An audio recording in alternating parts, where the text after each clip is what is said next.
The views and opinions of this broadcast do not reflect the views and opinions of Armed Media, New Productions, and its affiliates.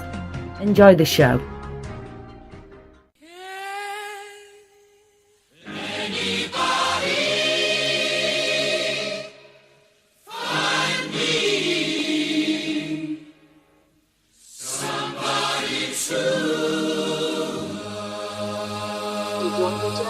Hi, and welcome to this week's episode of Talk Time with Val. I'm your hostess with the mostest, Valhaney3, and I have here with me Jeff Haney. Jeff currently works with the Missouri Network for Opiate Reform and Recovery, and if you've been listening to our last few shows, we've had some doozy of conversations, but here's the thing. Last week's show, we got a little sidetracked, so what we're going to do is I'm actually going to reread the mission statement for Missouri Network for Opiate Reform and Recovery. It's a non-profit organization that can really use your help, people. And, I mean, I don't know how people would donate, though. Do you guys have, people feel more comfortable on things like GoFundMe, etc. Do you have a website, or? Yeah, we definitely do. If you go on our Facebook page, it's Missouri Network for Opiate Reform. If you go to Missouri Network, you'll see our Facebook page. They post up quite a bit on how to donate to the cause and how to donate to help. I would definitely go there. If anyone wanted to get in contact with me, my cell phone number is area code 978-902-2680. Now, here's the thing. If you want to know what you're donating to, mission statement for Missouri Network for Opiate Reform and Recovery is, our goal is to promote continuing opiate reform through legislative policy reform, education, awareness, harm reduction, and community support.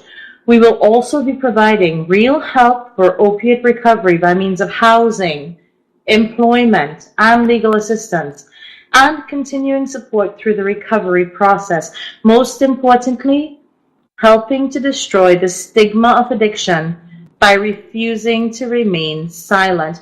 And here's the thing. There are stigmas attached to everything, from body awareness to does my breath stink to addiction to domestic violence.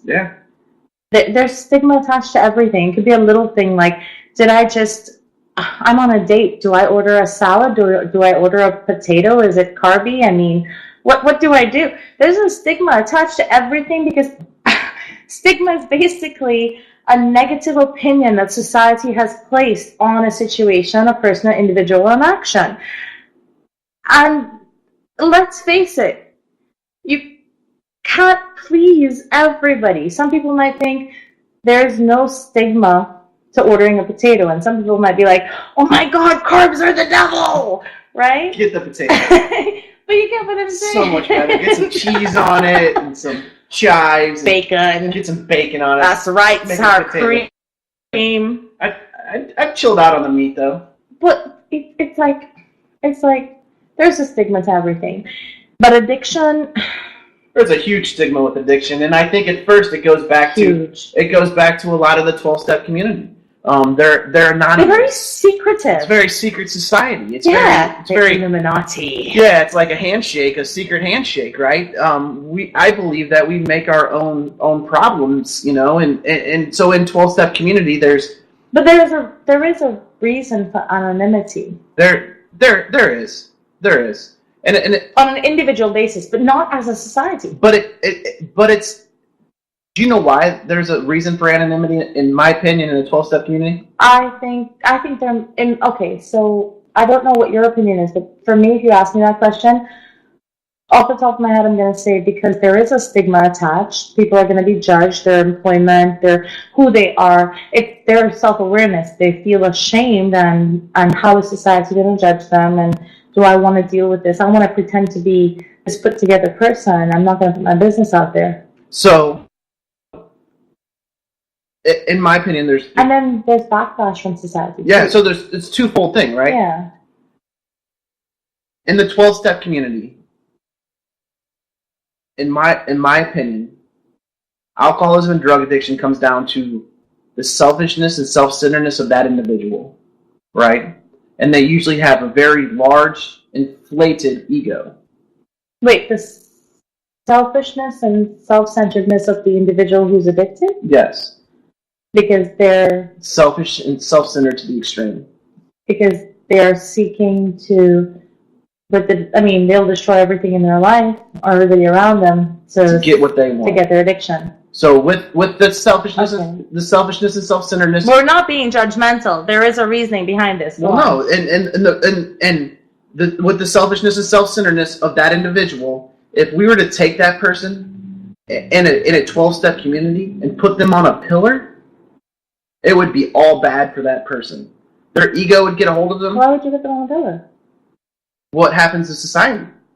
If we were allowed for a famous actor to come out and say, I'm a part of whatever Anonymous, right? Alcoholics Anonymous, Narcotics Anonymous, Cocaine Anonymous, Heroin Anonymous. Robert did. Did he? Robert Downey Jr. did. He came out and said he didn't. He said that I'm I'm a recovering addict, right. and I've had help from national organizations. But he never stated. And I'm a part of the 12-step community. I'll never tell you what one I'm a part of. Right. He never stated specifically which one. Exactly. He just said national organizations are there to offer help. Yes. Yes. And so. Oh, that's insidious. I never realized that. In the 12-step community, we'll never put someone on a pedestal because they're no better, no worse than us. Mm-hmm. Right? They're a drug addict or alcoholic just like us. Mm-hmm. And when we start putting people on the pedestal and say, yes, that's our leader. There's no leaders. They're all servants. We're all servants of each other. We're all each other. Right. And so that's the first, and that's the reason why they have the spirit of anonymity. Okay. Right. Okay. The second thing is there's still some stigma. There's still some stigma in society. You know me on a personal level, right? Yeah. You know me on a professional level, right? Yeah. So at the end of the day, I don't know how professional, but right. but at the end of the day, did that ever affect your thoughts or your ideas of me? No, because I look at you as being a person. Right. It's not what you do or what you have done. It's your job. And so I kind of know who you are. And so it could be fearful in the sense of, if my boss is listening to this right now, right? There could be some fear of, well, what if Jeff relapses, right? Mm-hmm. I don't care about that because at the end of the day, if I relapse, I'm going to lose that job anyways. Right. So there's no fear there for me. Right. So there's action and consequence. There's also you've dealt with the idea of what could happen if. So why let somebody have that power over you? Exactly. Mm-hmm. Dude. Now there are some traits that those people cannot know that person's in. Doctors, nurses, first responders, pilots. These type of careers. It could be, no matter how long they've been clean or sober, it could be detrimental to their career if they came out to that. Oh, yeah. The reason, and I've done a lot of studying on the 12-step community, the reason why they had the spirit of anonymity was from Al-Anon. What? Al-Anon. Al-Anon. Yeah, it's a 12-step community for people who are dealing with the drug addict or alcoholic. What is it? It's for alcohol.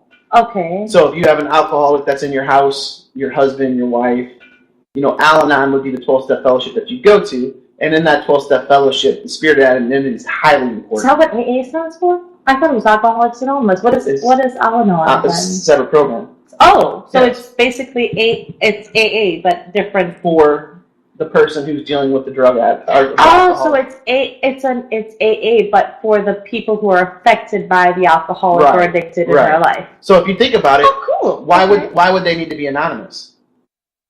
Because they don't want the stigma attached to their families, to themselves, to the person who's going to be they're getting the help from. Like they need the help, the support, because this is my husband. I don't want people to look at my husband bad. The most important thing is this: when you're dealing with an alcoholic or drug addict and they ask for help, you have a very short time frame to get them help. Yeah. Or their ego, their self-centeredness comes back quickly. So do you think that addictive personalities is more of a selfish trait, narcissistic trait? Oh, 100%. But let me finish what I was saying though. So if a woman goes and says, my husband wants help, and sends him to a 12-step community, and she goes, I need help for myself, I'm going to go to Al-Anon. Mm-hmm. And then that husband goes back and relapses and starts drinking again. Mm-hmm. And now there's animosity between she's getting help and getting better and working on her codependency, and he's not doing anything. And if he finds out that she's going to these meetings and getting help, he can come home and beat her ass. Right. And that's what used to happen back in the day.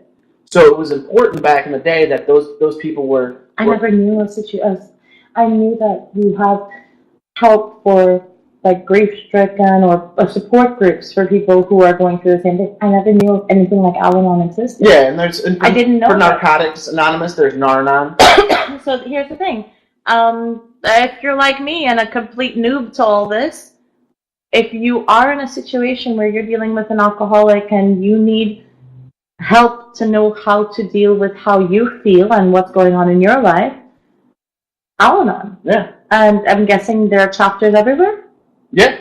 And what is the one for drugs? Nar-Anon. Nar-Anon. Yeah, it's for Narcotics Anonymous. Is their Al-Anon. Google's your best friend. There's ACA, which is Adult Children of Alcoholics.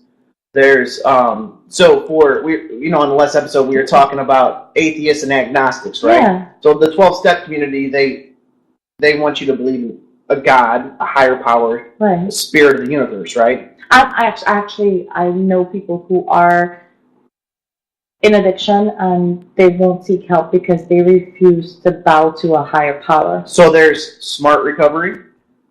I need to write this down. There's smart recovery. There's also refuge recovery. There's a lot of options out there in the 12-step community that definitely helps. See, I wasn't aware of this. I can give it to you later. You don't got to write it down now. Yeah, but I wasn't even aware that, there are people that I love who I care about who have literally talked to me and said they want help. And I care about these people, and I can't bring it in me to force God down their throat. It's not me. Right. To me, talking about God is my personal thing. If you're willing to listen, yeah. But if not, it's like a dick. You don't whip it out and shove it down somebody's throat, you know? Not usually. Well, you get what I'm saying. So it's like, yeah.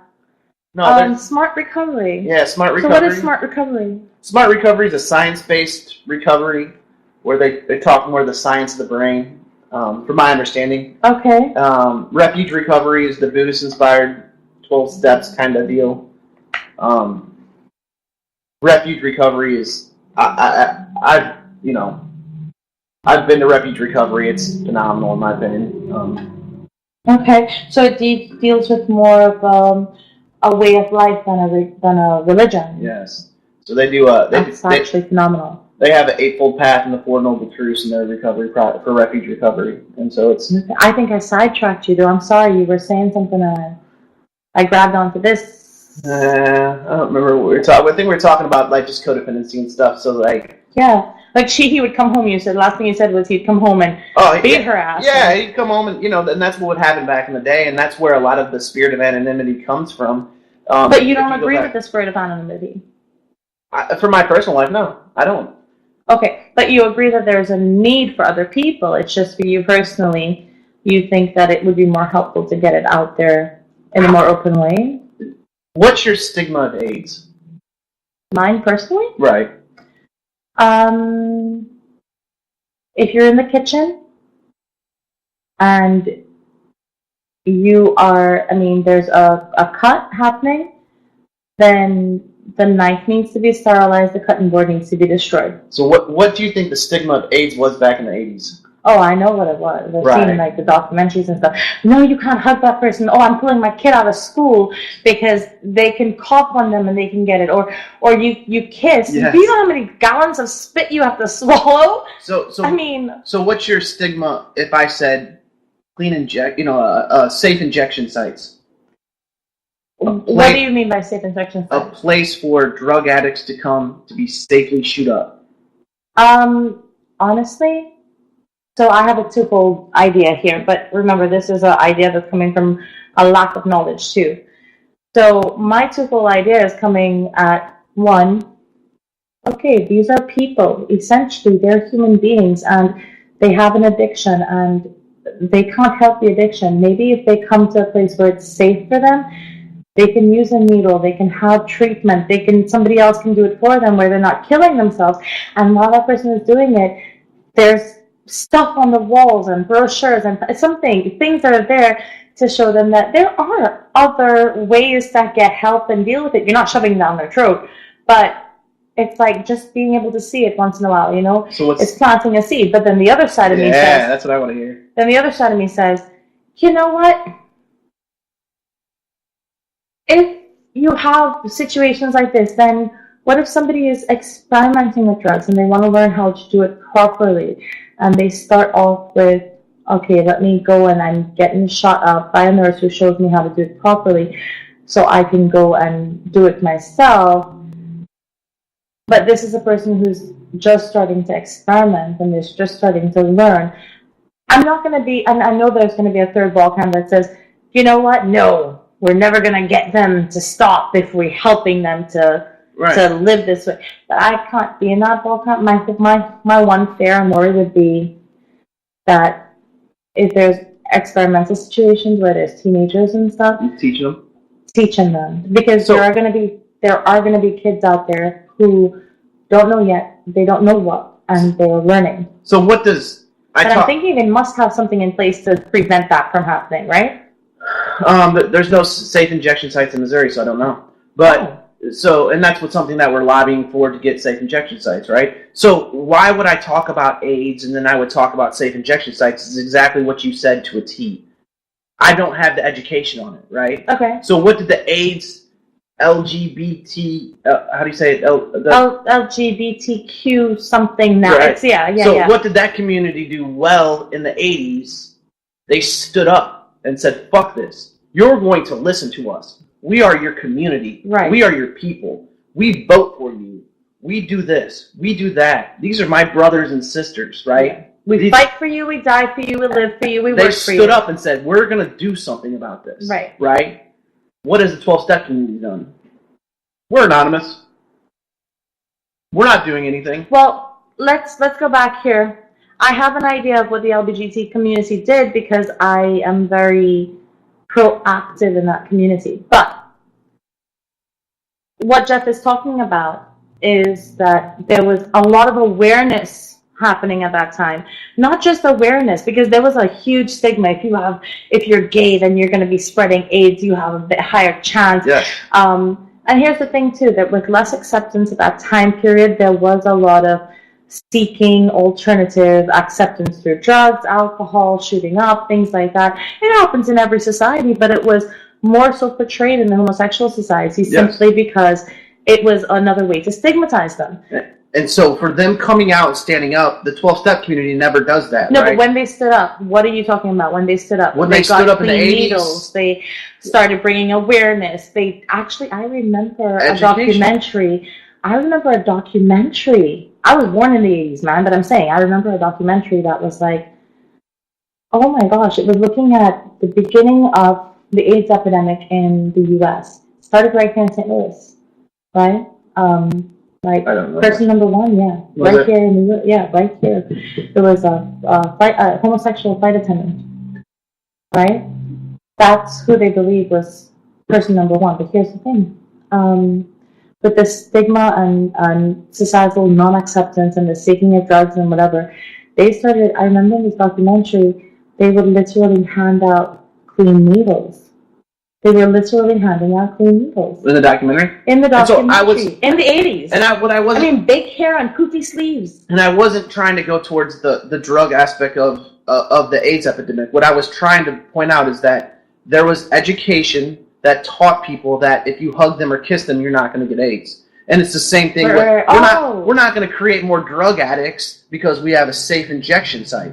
It's lack of education. You're absolutely right. And the education comes from the anonymous people in the 12-step community. Because they don't stand up and say, hey, I'm your boss. I'm your coworker. I'm your brother. I'm your sister. And I'm in recovery. And like I said in the first episode we talked on, my name's Jeff Haney, and I'm a person in long-term recovery. What that means for me is that I haven't drank or drugged since August 3rd, 2013. Right? And high five, dude. Because people don't stand up and say that, they don't know who to say, like, oh, this person will help you out. I guarantee 90% of the people at our work know who I am and what I do, right? And there's been situations at work where people are like, I have a problem. What should I do? Shut my door and let's talk. Mm-hmm. And the only way it's allowed me to do that is because I'm not anonymous, right? My personal stuff is not anonymous. Now, what I do in the community with a 12-step community, that is anonymous. Okay. And where I'm at with them. Now, Missouri Network for Opiate Reform, where we're at, this is a community center. This is a business. This is a nonprofit business. And I'm not Nonprofit meaning if you want to help with bringing awareness, education, helping people who need legal assistance, helping people with harm reduction, basically being a supportive member of society and the community. You can go to the Facebook page for Missouri Network for Opiate Reform and Recovery and donate. Donate time, donate help. You have a printery, donate flyers. You have money, donate money. Donate. Yes, please. Yeah. I mean, Jeff was telling me something. You know that drug that we were talking about? What is it called again? No, we call it Narcan. Narcan, but what is it actually called so people are aware? Naloxone.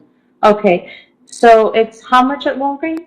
I think over the pharmacy they sell it for $100, $120 And with just $1 of your donation, an addict who may have overdosed and may need assistance to not die. I mean, this is a soul leaving the world, people.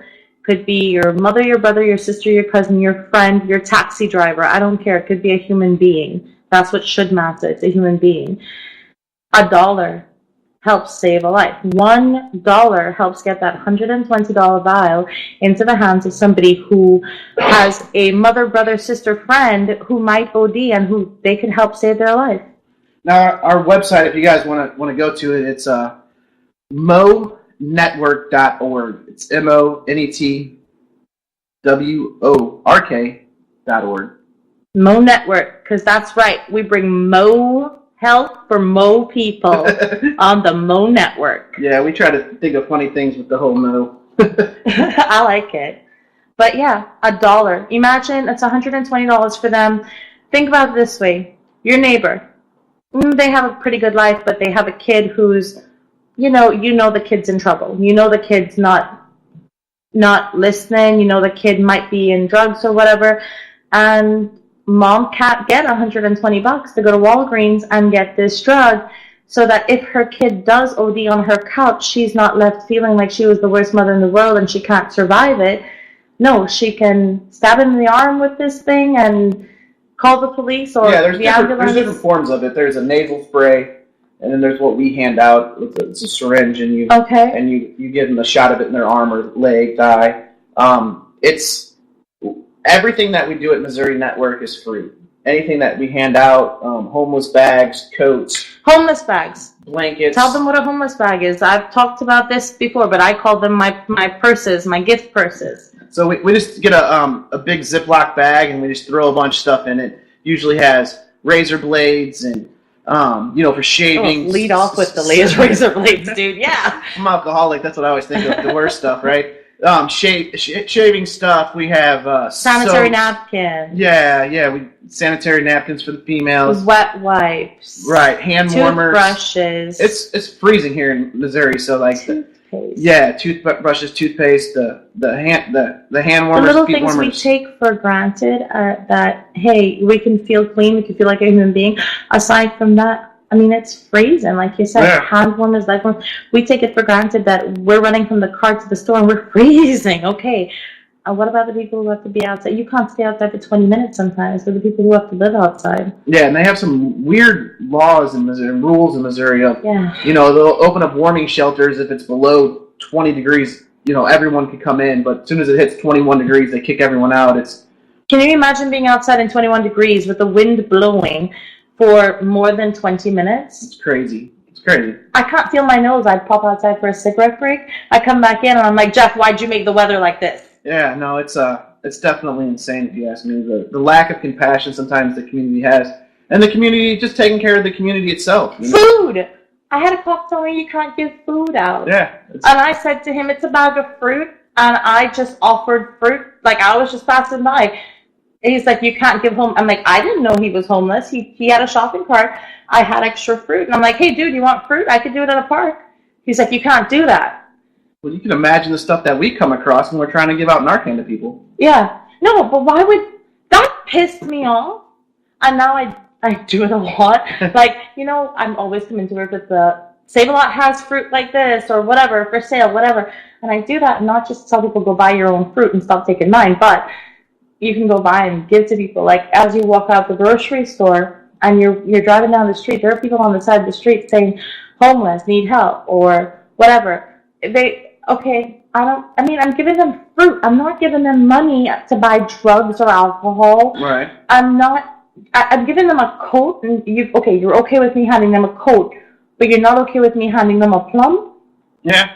And again, drug addicts and alcoholics are resourceful, right? So if you give them the fruit, they might go sell the fruit. That's what the cops said. Yeah, so they're not called junkies for a reason, right? Right. And the reason why I bring that up is this. We talk about the stigma inside the 12-step community or inside people who are in recovery, and living recovered lives. There's a stigma with the way we speak and the way we talk about each other in the 12-step community. How so? Because we'll call each other junkies and drug addicts and this, what we should really be saying is that the person's... Where does junkie come from? Junkie? Yeah, or junkie or scrappers or... There's all sorts of words out there. You could think of 1,000 words. And so you sit down and we speak like that to each other and it's acceptable, but then we get out in the normal public and people hear us joking around like that and they're like, holy cow, like these people are crazy. Why would they ever say... It's morality. But it's the education of, okay, this person suffers from substance use disorder, right? Is what it's called now. Let me ask you something. Rappers and songs, people talking. If you are African American, you can use the N-word. If you're not, you use the N-word, you get blistered. If you're a drug addict or an addict of some other kind and you use the word junkie, it's okay, it's acceptable, but it's not acceptable if other people use it? Well, when other people see it, it's just adding to the stigma. That's what I'm saying. All right. Okay. So we have to be mindful. We have to be mindful. That word's distasteful. It sounds like trash. I don't like that word. You're tripping on this word. I really don't like this word. To me, it's like saying a person is trash. No human being is trash. I don't know. And again, that goes back to the bad of the 12-step community or the people in recovery, because we'll freely speak about that. There's stuff in the 12-step community that's talked about that a normal person would think is insane. We in the 12-step community, we laugh at the tragedies and cry at the miracles. And so it's crazy when someone sits up there and says, well, that's a beautiful way to say it, but what does it mean? You laugh at tragedies. That's just what I was going to say. You could sit in the 12-step community and go to a meeting and sit there, and you could watch all of the alcoholics and drug addicts who are in that they call it the rooms, right? Who are in the room. Stand up and give their story. And someone's telling their story, and the person's talking about, like what I said. I was in a car accident. I was fucking wasted. I broke my neck, right? And I could sit there and laugh about it. And then 5-6 other people in the room all laugh about it because they're identifying. They've been through the same. They've been there. It's not like they're laughing at the situation with humor. Like, well, that's just funny. It's more like, oh I did that. Awesome. I got it.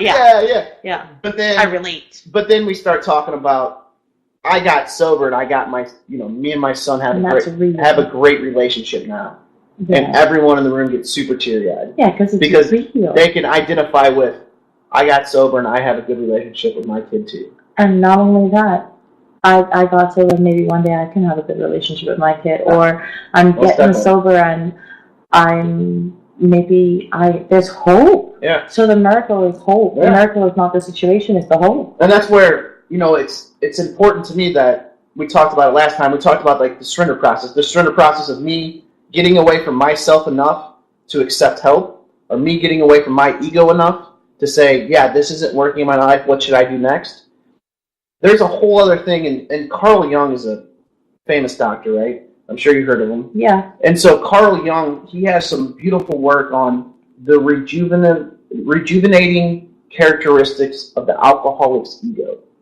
Yeah, it's actually a study that was based off of his hierarchical structure of man with Abraham Maslow. And so when he talks about that, I can identify with that. Yeah. Because I read that. I read that long time ago. And so what ends up happening in my life, because I'm alcoholic, is in the morning I'll wake up. I will destroy my life the night before. I will come home, call my wife a bitch, kick the fucking dog, come home wasted, completely blacked out, don't remember nothing, wake up the next morning, and everyone in my house is 100% in fucking fear. Everyone's upset. Mm-hmm. Everyone's crying. And I wake up and I'm like, I am so sorry I acted like that. I am so sorry. I'll never do it again. I'm going to stop drinking today. Right? 8 in the morning. By 10 in the morning, you have the craving. Well, my ego starts building itself back, right? And my head starts talking to me. Do you forget about the fear and the animosity? Yeah. You forget about all that? So I start thinking, well, yeah, I can control this. I can maybe drink next week. I just had a bad night last night. Right. That's 10 in the morning. Yeah. Noon, I start saying, well, fuck, that was an extreme situation. I'm not going to get drunk like that again. I'm going to drink 2 beers tonight. Mm-hmm. By 3 o'clock in the afternoon, I'm fucking wasted again. Mm-hmm. And that happened to me time and time again. Time and time again. My ego would build itself back up to where, like, I would start in the morning like, oh, I love her so much. I don't ever want to hurt her again. And at night, I'm back to fucking kicking the dog. And everyone's back in fear, right? I feel kind of bad right now. Why? Because a long time ago, right, my best friend's friend liked me. We started dating a little bit. And I thought, great guy, good family, I'm going to introduce him to my parents, right? Because that's what you do. Before you actually go out on a date, your parents have to meet this person. I was in my 20s, by the way. Anyway. That sounds horrendous. What? That sounds horrendous. But it's just a bit of anyway. Brought him home. Parents loved him. Everybody loved him. I didn't think there was any issues or problems. I mean, he was the most helpful person. You pick up a broom and just sweep the little area right there while I'm doing something else. He was a naturally giving, naturally loving person, right? All around great guy, good conversationalist, intelligent, great with his hands, good mechanic, blah, blah, blah. Just a good person. Right. And then, but I'm seeing this person once or twice for the week. And my best friend says to me, I heard that this person asked you out. And I said, yeah. And why didn't you say something? And I'm like, I didn't, until it goes somewhere, I'm not going to say something. Right? It didn't really matter. He's like, well, they have a serious drinking problem, right? So I was like, okay. He's like, you just got to be aware, So anyway, I asked him about it. I said, is there something I should know? Do you have a serious drinking problem? He's like, no, I don't have a problem. I drink, but it's not a problem. So I was like, okay. And of course, you're like 21, 22, you're fine, okay. So apparently, me asking him that triggered something. So he had a binge night, showed up at my house, and was like in the drain outside. Okay. They thought somebody, like, I guess, I don't know, my dad must, anyway, like they were sick or something or whatever. So we're all forgiveness and help, right? There's help, blah, blah. Says it's never going to happen again. He has a good sit-down talk. Talks to, people who can help him because he's saying he's willing to get help. It happened again. But before it could happen again, I said to him, if it happens one more time, that's it. I don't want to see you. I'm not going to have anybody in my home in danger. I'm not going to put myself in danger. And I'm not invested enough in this to be a relationship where I'm going to put myself through the axis thinking I'm going to fix you. No, you also want to fix yourself. Right. That might be selfish. I kind of feel bad because I feel like I was selfish. Shows up with a Monopoly set. I don't know why. And flung it over, like my dad's gates, a compound with like 12-foot walls, and flung it over because of course he can't get through security. And I don't know what the thought pattern was, but my thought instantly went to, so you're saying that you can throw anything into my yard, whatever, now you need to step out, right? I never really saw him after that, right? But as I grew older, he cropped back up in my life like 4 years later, where a friend of mine knew him, and he showed up at my house. I wasn't, like my dad says, I was in my house, shows up at my house, and is acting all psycho. Did I tell you he sent me a dead bird and some flowers too? Oh yeah, he sent me a dead bird and some flowers too. Apparently I was not supposed to leave. And I felt really guilty because I felt like this person needed help. But I walked away. I walked away. But I don't know why. I have carried that guilt with me for years because as I learned more and more, I learned addiction is a disease. It's not something you can control. It's not something that, I mean, at 20, I was thinking you should be able to like stalk yourself. But okay, my dad said no. My dad said people need help. So I'm going to listen to my dad. But when I think about it, I think I was kind of mean. Like, you were dealing with life on life's terms, and you were dealing with life the best you could with the resources available to you at the time. I had no education on the matter, but then why did I feel? Well, I still look back and I think, if only, because this person could have gotten help, and they were a great person. And they could have gotten help and just didn't accept any help, and it could have been a disaster.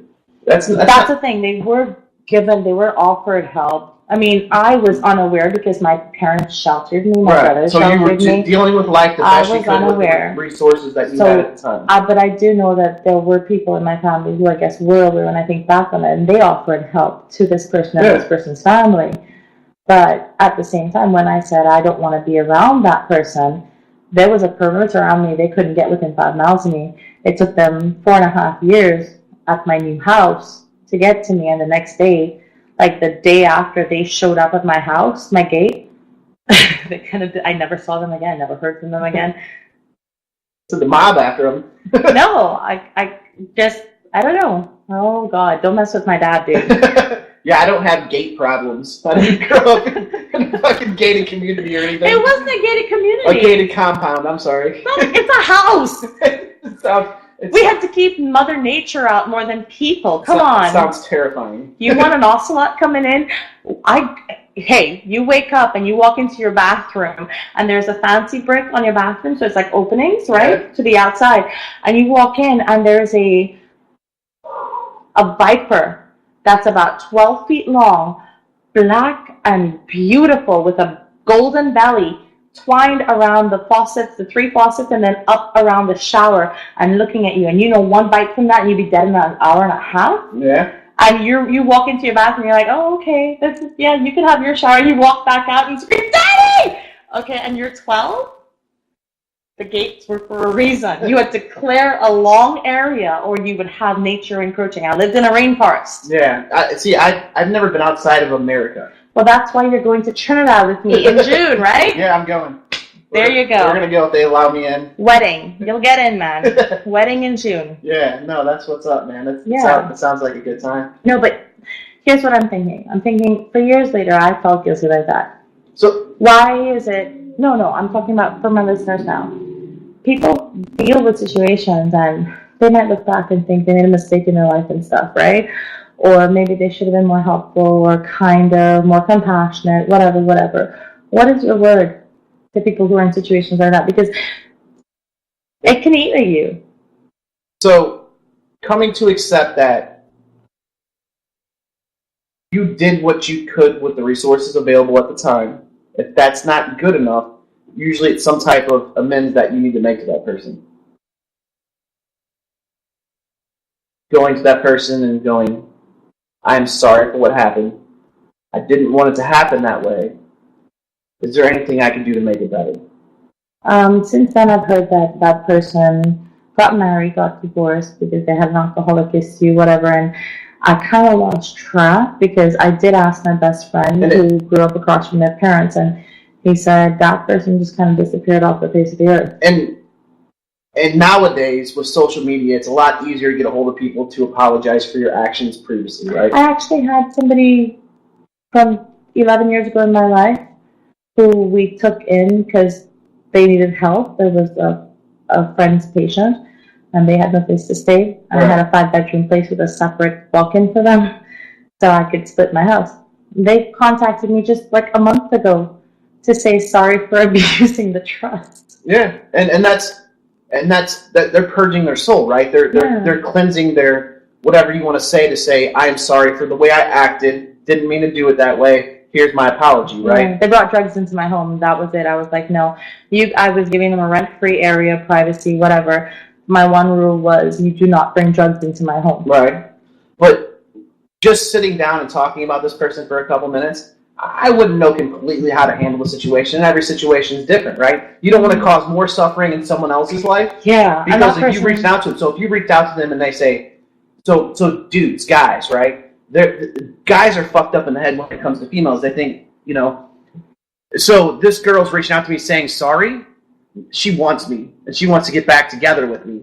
So it's a slippery slope, and it's something that you need to talk out before you just go up to everyone and say, I'm sorry. So it's a slippery slope that you'd have to speak to someone about. But one thing that would be what I would like to talk about, and what I would think would be really interesting, is it shame or is it guilt? Shame and guilt. But it's shame because I feel like, having learned what I've learned over the years, right, I could have been a lot more helpful. Even then, the knowledge was available to me, and I'm ashamed to say that in my hubris of youth, even though I had the knowledge, you could see it, you could read it, I didn't have the understanding of that knowledge. Right. And because I didn't truly internalize and understand that knowledge, it was available to me. I was not so it is shame, but it's also guilt because I had the knowledge. I could have used it. And so that's what I would dive into first before you ever worry about trying to feel better about this person, is the same shame and guilt of... No, but it's not even me trying to feel better about the situation. I literally stop and wonder. There are times when I literally stop and wonder, are they okay? Because when they showed up at my house that second time, I called my best friend who came and handled the situation. But it was like, I know they put a beat down on her. Yeah. And I felt horrible about that. Yeah, and that would be guilt. Right. But then... I'm guilty for getting this person beat up. But I was scared, too, because, the last time I saw this dude, there was a dead bird inside a box of flowers. You have a beautiful box of flowers, and there's a dead bird in it. Yeah, I don't know what that's about. Like fleas on the bird, and it's been dead for a little bit. It's not like just freshly dead and it looks pretty. No, it was like decaying already. Yeah, that sounds terrifying. It was very, very scary. So I didn't want to. To me, it just sounds like you were just dealing with life on life terms at that moment, and it doesn't sound like you did anything wrong, in my opinion. I don't feel like I did anything. Okay, maybe I shouldn't, because I do feel like I did something wrong. I feel like I should have been more capable of helping instead of... I think I hurt the situation by saying sick my best friend on them instead of... It could be. Yeah. It's like... And that's catalyst. It's and a that's catalyst. Guilt. And I'm such like... I threatened to cut John all the time. Yeah. Like, and I get all tough, but I'm not. Right. It's like... So... It's always funny till someone gets stabbed. Yeah! No, it's serious. No, seriously. Yeah. So it's like, it messes with my mind because I feel like I wasn't true to me.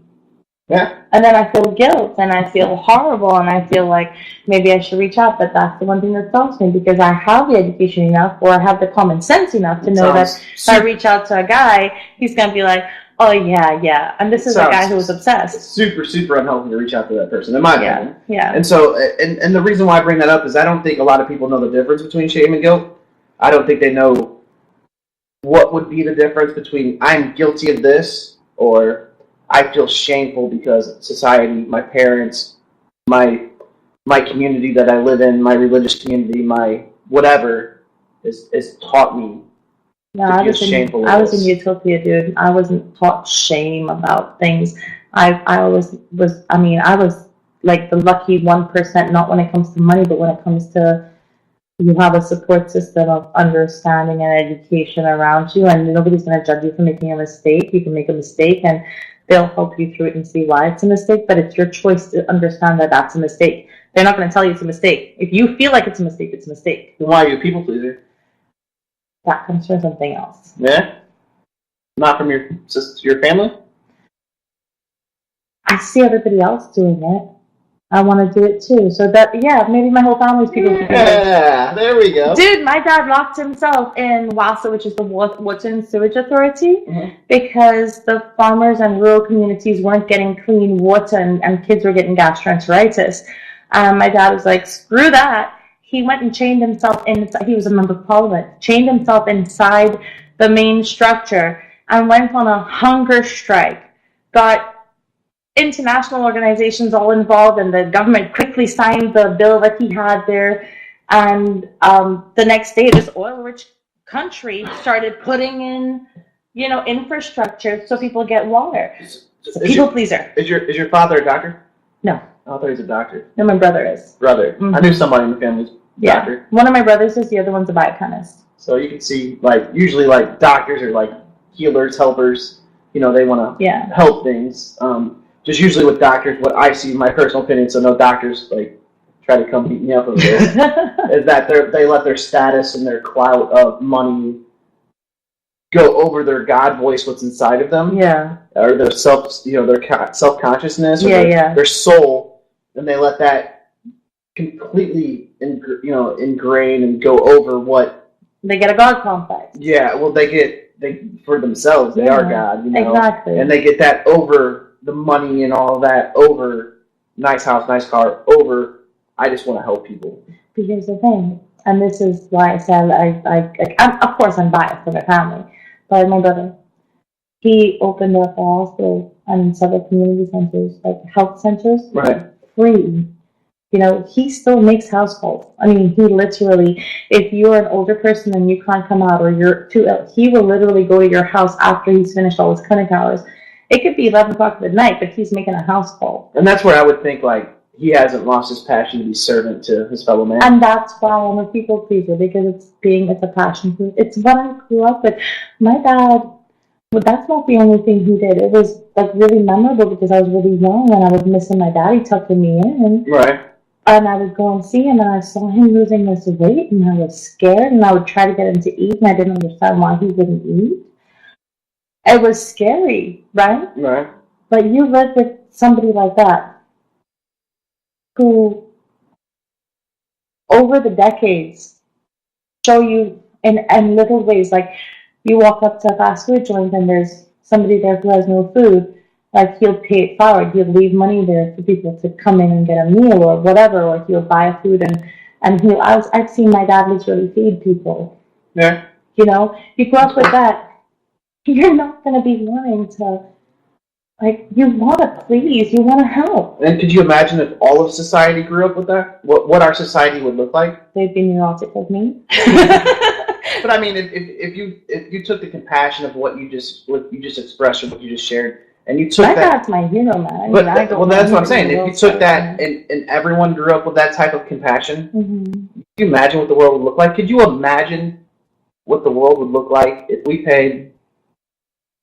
paid our teachers what we pay our athletes in America? Oh God, yes. Could you imagine what America would look like right now? Yeah. They'd look like Finland. I mean, our fucking idols are some grown-ass men who are throwing a ball around. Yeah.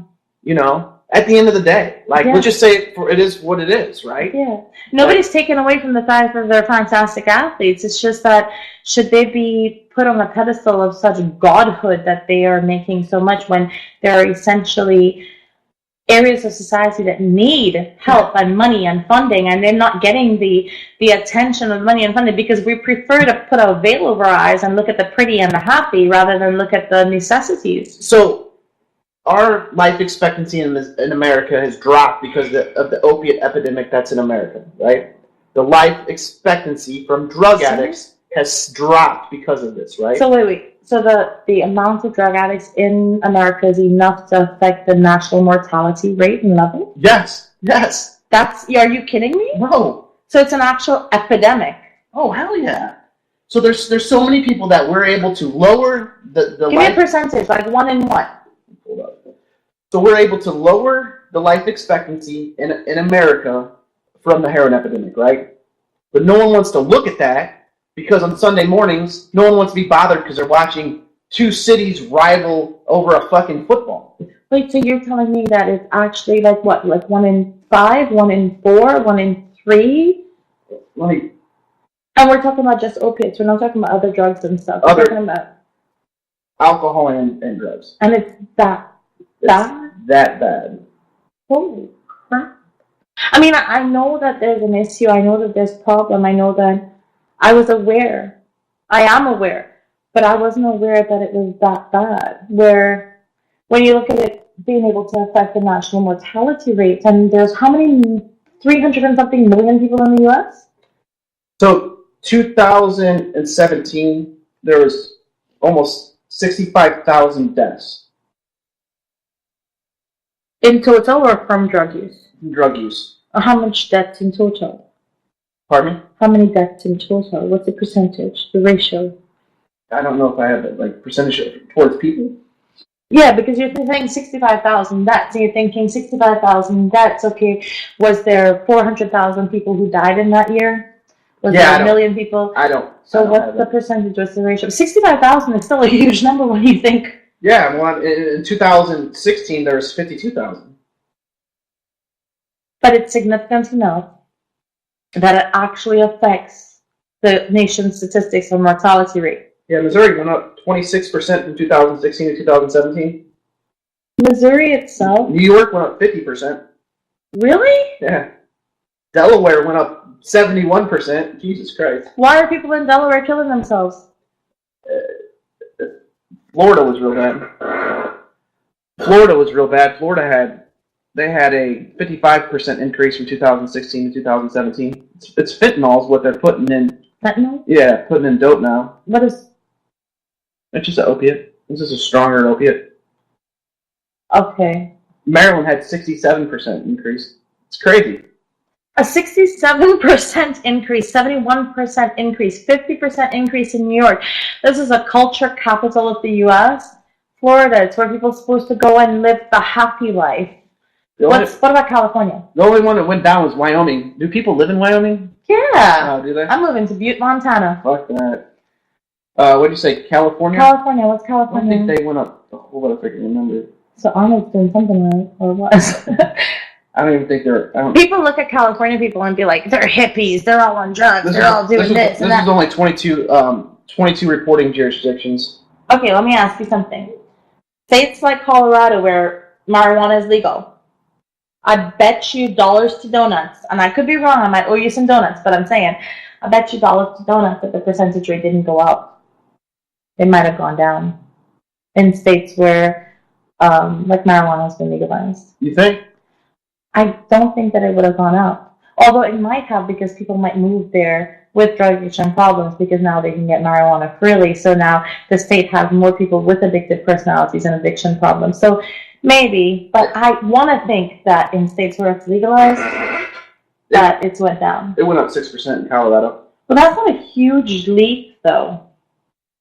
6%? It is, yeah. Well, when you're considering in a matter of 54 days, 7,668 people are going to die. That's about the mortality. Start getting super serious. Yeah. So in 2000, from 2000... Well, I was trying to just advocate for, even though I don't smoke it, and honestly, I think it smells disgusting. Why would you want to? I do get that there are medicinal purposes. I see both, I see this. I don't see both sides. I actually see a side for legalizing it and using that money to help industry. Yeah. Education. I don't know how I feel about it. Personally, I honestly think that if people are going to do it anyway, legalize it, control it, instead of selling it for like smoking, put it in gummy bears. You want to use it for cancer treatment? Sure. Migraine? Sure. All right, pay the money for it, and this money we're going to use to help educate people on other things. We're going to help society do this. We're going to build better hospitals. We're going to have free health care.